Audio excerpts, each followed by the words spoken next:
Hello, beautiful souls. Welcome to another video in the countryside. There's some gardening happening behind, so that's okay. It's all part of the experience. So this video is it's actually the first video in the series of relationship related videos that I'm going to film for you. So this first one is about why do we choose wrong people to date? Why do we choose wrong people to have relationships with? So let's go straight into it. So why do we do this? And then I will tell you why is it important to actually understand it, and why understanding it will help you immensely improve your relationships. Actually, the relationships you choose for yourself. So why do we choose wrong people? Wrong people. When we say wrong people, we usually mean we don't feel good in these relationships. We don't feel that we are treated well. We don't feel that we are treated the way we would like to be treated. We don't feel good. We don't feel loved. We don't feel comfortable in those relationships. And in some cases, there are even extreme cases where there is some emotional abuse or even physical abuse. So when we say wrong relationships, all of this basically falls into this bucket of wrong relationships. So why do we, well, if we think about it, I was in a relationship where I was actually at the end of it trying to understand why did I choose this wrong relationship. So the first thing to understand, very important thing to understand, is that in most cases, in my case, no one forced me to go into this relationship. I was actually married to that person. So no one forced me. No one forced me. So why did I go and choose it? Out of all these men and potential relationships I could have had, why did I go after this one? Why? There is something that has pushed my brain to choose this person over another person. So why? And if we have a pattern of choosing wrong guys or wrong women, then even more so, we should ask ourselves the same question. Why? Why do I keep doing the same thing? There is something that is pushing me to choose the same thing. So what is this thing? It is the model that you have painted, the picture you have painted in your childhood, the picture around how a relationship looks like, this model that you have built from the first relationships you had in your life, which is with people who took care of you, your parents, when you were a child, so your parents. So this is when you have painted this picture, this model in your head of how does a relationship look like? And the way you have felt as a child in those relationships, the first relationships you had with your people who took care of you or your parents, the way you felt in those relationships, your mind got used to that situation, got used to that feeling you had in that relationship, and has developed a set of mechanisms to deal with that situation. And now your mind has recorded this experience of a relationship in your childhood as something familiar, something that you have all these functionalities, all these features in your brain that will help you deal with it. So now you're in your adult life and you will choose a person, a relationship that fits this model from the childhood. Why? Because your brain registered this as familiar, and your brain says familiar is safe because I already have developed in your childhood set of mechanisms to deal with this type of situation, this type of relationship. So your brain is not doing this to punish you, or your brain is not working against you.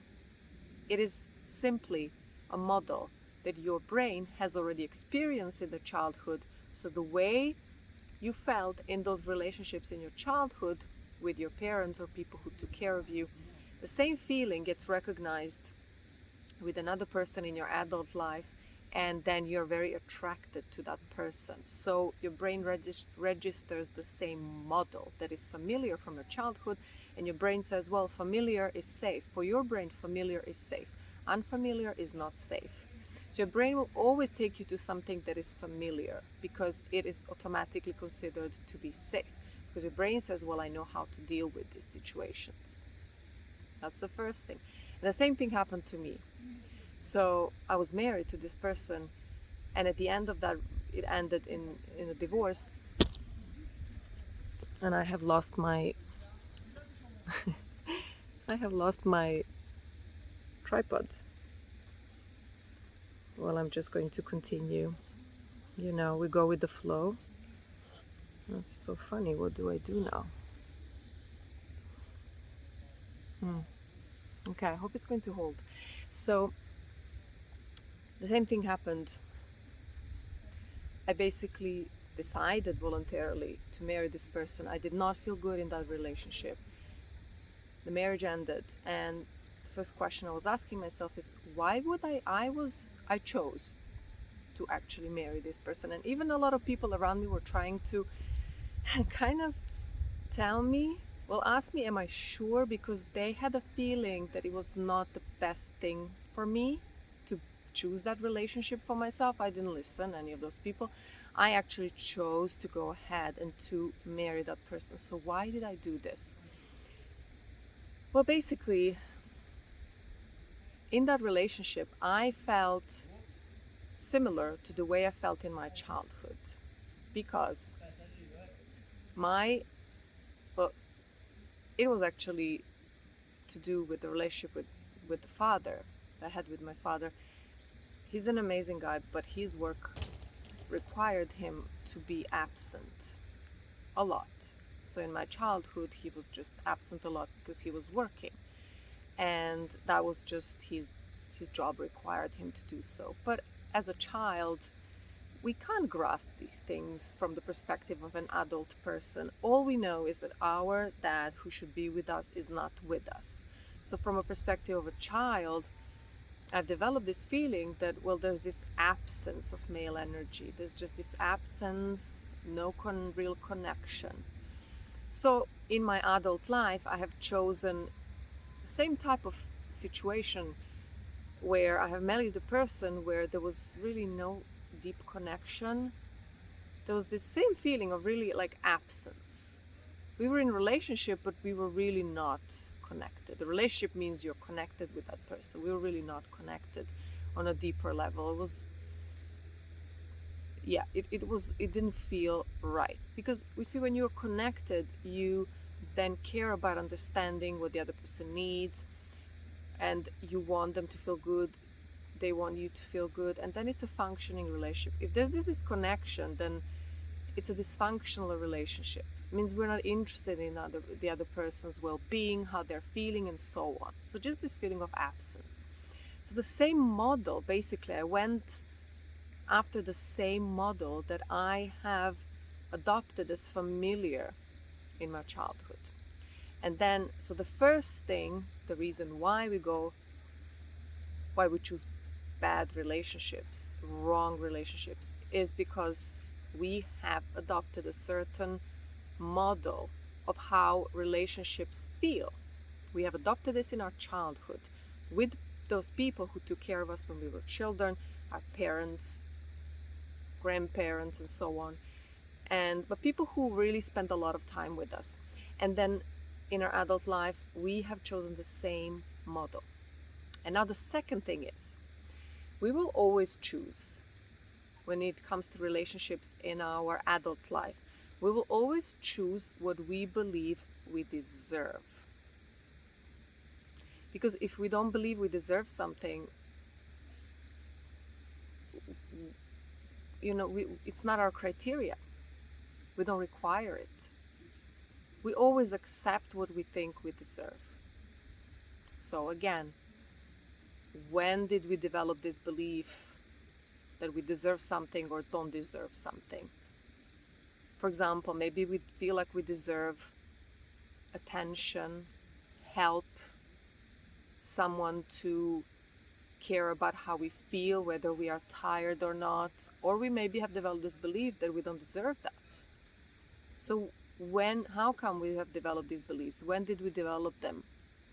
In our childhood again, based on the relationships we had with our parents or people who took care of us when we were very young, when we were children. So in my case, the same thing happened because my dad was absent for work reasons. Again, as a child, I couldn't understand that because children, all they know, children at a very young age, up till the age of 6, do not have logic developed. This logic that we have as adults, we don't have that as children. All we have is basically our feelings. So when my dad was absent, all I had is feelings of missing this part, missing this connection. So children will always then develop beliefs about what they deserve or don't deserve based on these relationships. So what I actually adopted as a child was this belief that, well, then I don't deserve deep connection. I don't deserve him to be there for me. I don't deserve him to be involved in my life, and him in my life and me in his life. So there was this separation. So then if I don't deserve it, I was not even looking for it. I accepted, again, to marry the person who did not offer this connection, but I didn't require it because I thought I don't deserve it. So I accepted it. I accepted a relationship and that person. So that's the second thing. So the first thing is you choose relationships with people that remind you of how you felt in your childhood, this model you have adopted in your childhood. That's the first thing. And the second thing is you always choose what you think you deserve, what you believe, actually what you believe you deserve. And then that's what you think you deserve. A belief is a deeper thing than thinking. A belief comes from your feeling, and then you're always thinking in line with how you feel. So this deep belief that you don't deserve something, you don't deserve love, attention, help, to be seen, to be understood. These are all feelings. And then you will think in line with that. Well, no one will give that to me anyways, that doesn't exist anyways. This shows that you have a deeper belief that you don't deserve this, and then you're justifying with your thoughts, well, it doesn't even deserve, and so on. It doesn't even exist, and so on. So why is it important to understand why we choose wrong people or bad people? Because we will understand that this is not how we were born. We were not born with this model. We were not born believing that this is the only thing we deserve. We were not born with this. And you know, when we say, oh, that's my type, what is your type? You were not born, no one is born with a type. We adopt it. We adopt what is our type throughout our life. 99% of it throughout our childhood. So this is not something you were born with, and this is not your type. Because when we think, oh, this is just my type, we kind of give up on it. And we say, well, that's just my life. Well, you can change it. The good news is, as soon as you understand this, you can change it. You can change this model that you actually use, your brain is using to then choose people who fit that model. Different people will become attractive to you. So, to me, based on the model I have built in my childhood, and based on what I thought I deserve, the model of a person I was attracted to was one type that I was attracted to. Other men I was not attracted to. This will sound really silly, but I was not attracted to men who were kind and expressing their feelings. Honestly, I was not, as soon as a man would be kind of, in my eyes, it would be like a schmuck, like a soft person, because I was used to living without this relationship of expressing feelings, because the person was absent. There was no feelings expressed. There was no my feelings acknowledged, because the relationship was not existing. So I considered this attractive. The same thing that I lived in the childhood actually was painful. was the model I'm used to. My brain recognized as something familiar and was taking me to similar relationships, registering them as attractive. And other men who are kind, present, involved with me, want to know how I feel, I would not find them attractive at all. And then once I understood all this, and I did a lot of hypnotherapy, I was able to change. You can do the same. So once you understand this, you can change this model, and you can change what you're attracted to. You change what you're attracted to. Then you start being attracted to people who make you, with whom you feel good, you feel respected, you feel seen, you feel heard, you feel they're kind with you, they love you in a way that you want to be loved, in a way that, because people can say I love you. Love means different things to different people, but you want to be loved in a way that feels good to you. It means you're respected, heard, seen, acknowledged, understood. Okay. So this is really powerful. Understanding this is really powerful, because understanding is power. As Marisa Peer says, I studied with Marisa Peer, so she would always say this: understanding is power, and it's absolutely true. So this understanding that you have in this video gives you a lot of power. It gives you power to change what you're attracted to, so you can step into better feeling relationships. And that opens this beautiful door to have amazing experiences in your life with wonderful people and wonderful relationships.